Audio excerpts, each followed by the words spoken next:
स्वाधीनतार 78 वर्ष पर मध्य गाँ को नहीं रास्ता कादुआ पानी चकड़ी गाँ बाहर को आसुछंती लोके नेता और प्रशासनिक अधिकारी प्रतिश्रुति एठी होईछि पानीर गार शेषरे बाध्य होई लोक माने एहाकु विरोध करी रास्तारे रोइछंती तळी एभली घटना देखिबाकू मिलिछि जगतसिंहपुर जिला बालिकुदा एरसमा निर्वाचन मंडली बालिकुदा ब्लॉक तंडीकूल पंचायत रो शंकरसाही ग्राम रे एही रास्ता तंडीकूल पंचायत और बाहारुणा पंचायत रो 200 परिवार रो गमनागमन रो मुख्य रास्ता तिहुडी शंकरसाही सिरेइल रंगोल बालीपाटना आदि ग्रामर लोक माने एही रास्ता देई यातायात करिथांती एपटे प्राय 70 भाग चाषी परिवार एही रास्ता उपरे निर्भरशील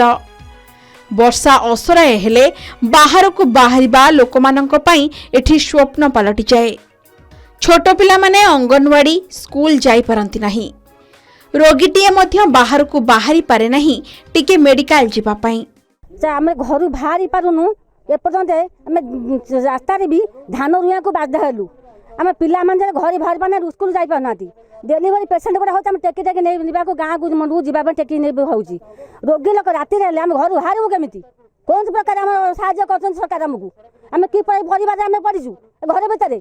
हम घर बाहरबो नहीं हाट बाजार करिया बंद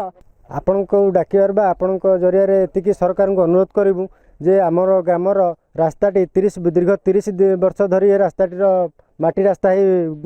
गति करुच्ची तेणुक ए रास्ता को आम शंकरसाही पीएमजीएसवाई ठारू जनता कोठी पीएमजीएसवाई रास्ता पर्यंत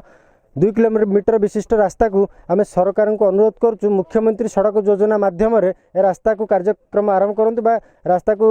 मुख्यमंत्री सड़क योजना अंतर्भुक्त कराई रास्तार कार्य को तुरंत आरंभ करने माननीय मुख्यमंत्री बा सरकार पाखरे राज्य सरकार पाखरे आम आम दाबी उपस्थापन करुचु मु 2 वर्ष होला पंचायत रे सब बेले दरखास्त दे जणे जणे आछि मु जेहेतु पड़िकी गोड़ भांगी से कहार दायित्व नहीं मु भी निजे जाए जनइली समस्ते बसते पीएसआर एजेसी अफिसर आ सरपंच नमिनी समस्ते बसते आगे मुझे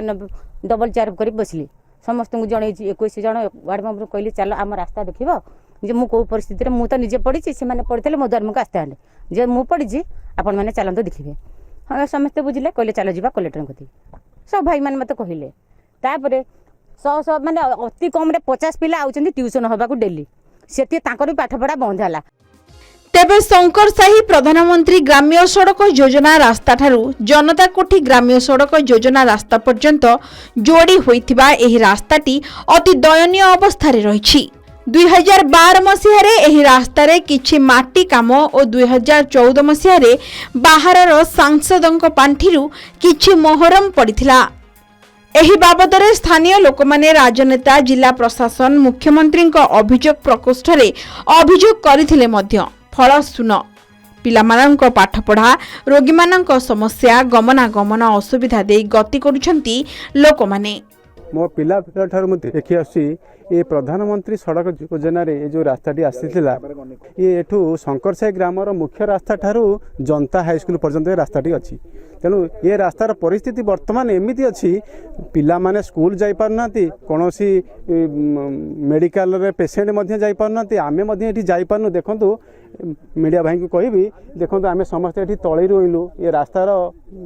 सिचुएशन देखंतु आमे केमिति आमे एठी 10 जन परिवार रहउचु गोटे फैमिली सेठी अछंती तांकर अवस्था न कहिले भल से घरु बाहरी पारनाती शंकरसाही महोदय आरडी रास्ता जनता हाई स्कूल पर्यंत आमर ये जो बाटटा माने चाषबास करने आमर एटा बाट किंतु आज देखो चाषर माने आ ट्रैक्टर जाई पारला नहीं कि चाष हो पारला नहीं तेबे एहाकु नै स्थानीय लोक माने उद्यक्त होई रास्ता रे धान तळी रोई प्रतिवाद करिसंती जदि आगामी दिन में पंचायत प्रशासन ठारू आरंभ करी राज्य प्रशासन पर्यंत केही दृष्टि न दियंती तेबे जन आंदोलन मुंड टेकिबो बोली चेतावनी दैछंती ग्रामवासी तेणु एही दीर्घ दिनर समस्यार समाधान पई प्रशासन दृष्टि देबो बोली आमे आशा रखिबा जगतसिंहपुर जिल्ला रे स्वाधीनतार 78 वर्ष पर मध्य बालिकुदा निर्वाचन मंडली बालिकुदा ब्लॉक रो तंडीकूल पंचायत रो शंकरसाही गाँव ए अवस्था एठी ग्राम्य रास्ता जो रही पिला माने रास्ता दे पाठ पढ़ा जाती ଚାଷୀମାନେ ତାଙ୍କ ବିଲକୁ ହଳ କରିବାକୁ ଯାଆନ୍ତି, ମହିଳାମାନେ ଗର୍ଭବତୀ ମହିଳାମାନେ ଏହି ରାସ୍ତା ଦେଇ ମେଡ଼ିକାଲ ଯାଆନ୍ତି ଏବଂ ଗାଁରୁ ବାହାରିବା ପାଇଁ ଗୋଟିଏ ମାତ୍ର ମାଧ୍ୟମ, ଯାହାକି ଏ ଅବସ୍ଥା ବର୍ତ୍ତମାନ ଲୋକମାନେ ଉତ୍କ୍ଷିପ୍ତ ହୋଇ ଗାଁ ରାସ୍ତାରେ ତଳି ରହୁଛନ୍ତି।